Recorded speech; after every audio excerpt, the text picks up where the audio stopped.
flexibilización al cambio, aplicación de la flexibilización organizacional en el mundo actual. Entonces, quería comenzar, ¿verdad? Buenas tardes, por decirle cómo vamos a desarrollar el proyecto. ¿Cómo vamos a definir primero una organización flexible?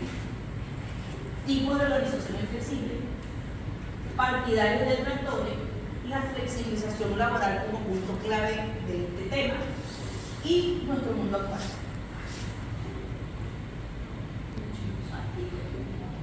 Entonces, vamos a comenzar, como dijo la profesora María, por citar un autor, ¿verdad?, que define: una organización flexible es aquella organización de éxito.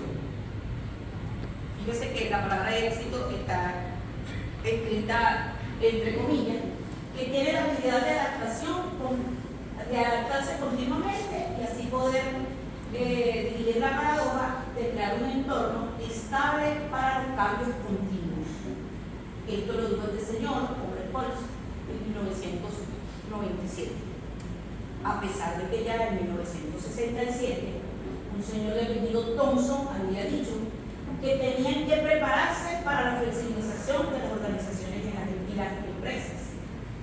Y el señor Evans y Harris propusieron en 1982 que había que tomar la flexibilización como una reinventativa de las organizaciones o las empresas.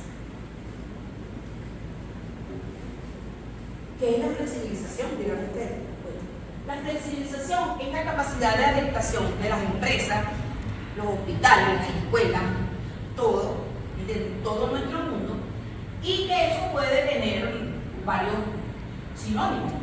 Podemos llamarlo flexibilización, agilidad, versatilidad, sensibilidad, y cómo la define el señor Luna y Cherny. Bueno, como los atributos y las capacidades que facilitan el cambio basados en estructuras de aprendizaje y procesos para responder a nuevos productos de tecnología a un interno cambiante. El interno cambiante es todo lo que nosotros ya hemos hablado, por lo que yo acabo de decir. El interno cambiante, la empresa, la organización, la escuela, el hospital, la casa. Esos son los internos cambiantes. ¿Cómo son estos tipos de flexibilización? Bueno, puede ser operativa, porque dentro de las empresas se dan respuestas flexibles de la operatividad de la empresa o la organización. Puede ser estructural, porque la estructural es un proceso adaptativo de la empresa. Y las estratégicas, que son cambios no habituales para consecuencias a largo tiempo. Unas son a corto plazo, unas son a largo plazo. De 1970 a 1990, ¿verdad?, se acuña el término flexibilidad entre las organizaciones y las empresas. Pero fue en el año 90, ¿verdad?, donde el mundo como que hubo el auge más grande de la flexibilización. ¿Por qué en los años 90? Porque en los años 90 la economía se globaliza, ¿verdad?, y tiene la necesidad la empresa de adaptarse para poder ir al ritmo de este mundo globalizado. ¿Cuál es el eje fundamental de esto? En el año 90, donde todas las empresas querían adquirir o tener todos los mejores trabajadores, ¿verdad?, las empresas dijeron: nada, tenemos que flexibilizarnos, pero ¿a favor de quiénes? A favor de nuestros trabajadores. Y allí se vino a ver que la necesidad y la flexibilización se dio por la necesidad de retener el talento humano. Entonces, ¿esta necesidad llegó para quedarse? Pues llegó para quedarse. ¿Por qué? Porque la flexibilidad no es más que una estrategia de cambio. La flexibilización hoy en día es una estrategia dentro de todas las organizaciones y las empresas. Fue en el año 90, que vino el boom del teletrabajo y del trabajo a distancia. Es decir, no es el COVID lo que hizo que esto se fuera un boom. No, ya en el año 90 hubo un boom del teletrabajo y del trabajo a distancia. Que no todas las compañías lo hacían, ciertamente no lo hacían, pero ya las grandes compañías que querían tener su talento humano se hacían flexibles hacia su trabajador para poderlo retener. Entonces, hubo beneficios y hubo detractores en esta época. ¿Qué decían los que decían que había grandes beneficios? Esos grandes beneficios se dieron, ¿por qué? Porque las grandes empresas retenían a sus trabajadores sin disminuir su productividad. Ese era un gran beneficio. Y se instaló, ¿verdad?, el teletrabajo en la casa y se pudo hacer muchos trabajos simultáneamente dentro de la empresa y fuera de la empresa. Se crearon muchos campos de trabajo. ¿Qué dijeron los detractores? Los detractores lo que dijeron fue: eso va a traer un problema jurídico, porque ¿cómo vamos nosotros a balancear el trabajador que está por fuera, ¿verdad?, de todos los beneficios que ya se adquirieron desde el siglo XIX hasta esta época, y lo vamos como que a transmitir esos beneficios? La otra cosa que pasó, que dijeron estos detractores, era que cómo hacían las empresas, ¿verdad?, para su personal, que lo que hacía era ventas. Que si esas ventas iban a caer, que si ese trabajo se hacía a distancia, ese trabajador que hacía venta, como lo hace el compañero Jorge, ¿me entiendes?, cómo lo iba a hacer. Y aún así, los beneficios fueron mayores que los detractores. En esa época nos dimos cuenta que la flexibilidad no es aplicable para todas las empresas. Que sí, a pesar de que tenía sus beneficios, y que a pesar que no todo era malo, no todas las empresas pueden tener una estrategia flexible.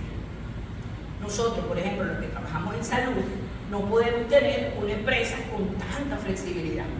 ¿Por qué? Porque nosotros tenemos planes ajustados a días, horarios, tiempos, y nosotros dependemos, que sería como que malo decirlo, ¿me entiendes? Pero nuestros clientes, ¿verdad?, ellos no tienen ni hora, ni fecha, ni día, nada para enfermarse. Entonces, la flexibilidad dentro del campo de la medicina, ¿verdad?, no es como que no es tan aplicable dentro del campo de la medicina. En cambio, otras empresas, ¿verdad?, por ejemplo, si yo me pongo a hablar de Amazon, de Netflix, que son las empresas actuales, ¿verdad?, esas empresas se adaptaron muy bien a la flexibilidad. Algunos autores señalan, ¿verdad?, que esta flexibilidad consiste en eliminar o mejorar el mercado laboral, con el objetivo de acabar con la rigidez que causa el empleo. Entonces, ¿qué pasa? Algunos autores dicen, ¿verdad?, que esa rigidez de tener a la persona en un sitio a una hora estático, ¿verdad?, eso a su vez hace que él decaiga en la productividad. Por eso, de allí vino la flexibilidad salarial. Entonces, ¿qué pasa con la flexibilidad laboral? La flexibilidad laboral lo que hace es modificar el esquema tradicional laboral. Entonces, ya en esas grandes empresas, no necesariamente el trabajador está atado a que llegue a las 8, a que llegue a las 9, que salga a las 12, que coma, que come media hora, no. Se implementó la flexibilidad laboral. Y de aquí, con la flexibilidad salarial, ¿verdad?, se pasa a que la empresa tiene una gran ventaja, y con esta flexibilización laboral permite ajustar el salario a la situación empresarial. ¿Por qué digo esto?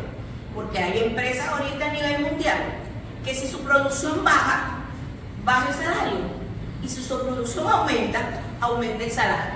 Entonces, esta flexibilización, a su vez, le ha permitido jugar con el tiempo, con las condiciones, con cambios económicos que han habido en el mundo, y por eso ellas adoptaron la flexibilización salarial. Ahora, la flexibilización funcional. La flexibilización funcional son aquellas empresas que no tienen ninguna vinculación, son aquellas empresas que contratan y subcontratan. La persona no tiene ningún vínculo con la empresa, pero a su vez están formando parte de la empresa porque están trabajando para ella. La flexibilización externa es cuando en las empresas se aumenta o se disminuyen los puestos de trabajo sin mayores costos. Hay contratación temporal y también subcontratación. Está la flexibilización interna, ¿verdad? Que hay modificaciones en la jornada de trabajo, pero puede ser temporal o puede ser permanente. Esta flexibilización la vemos mucho en la época del COVID.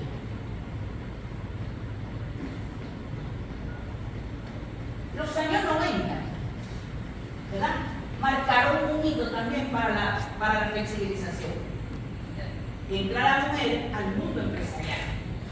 Pero en esta época, ¿verdad?, se miró el balance entre la vida laboral, la vida familiar y la vida personal. No sé si ustedes se recuerdan que aquí en Venezuela fue un boom en un tiempo que las chicas, las mujeres se habían invitado, le daban la hora de amamantar, la hora de regresar, tienes que ir, tienes que ver. ¿Por qué? Porque como las mujeres son en este país fuerza laboral y somos muy talentosas, ¿verdad? Entonces, hubo la flexibilización hacia la mujer. Pero ya en el año 19, ¿verdad?, en el año 2019, fue la era donde se destapa la flexibilización totalmente a nivel mundial, a nivel global. ¿Qué pasa? Ya en el año 2019, donde todos tuvimos, ¿verdad?, que aislarnos por el COVID, ¿verdad?, las grandes empresas se dieron cuenta que los trabajadores primero no era necesario tenerlos día y noche dentro de la empresa.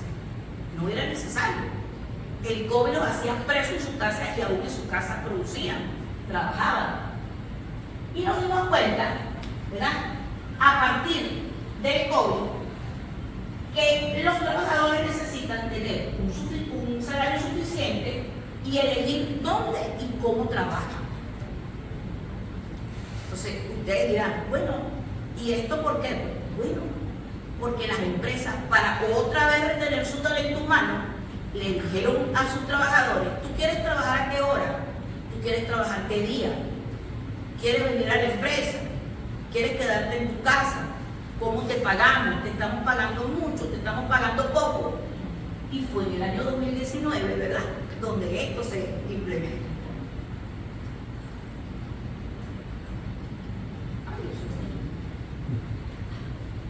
¿Qué necesita en la actualidad una empresa para poder funcionar? Actualmente, tener un trabajador motivado,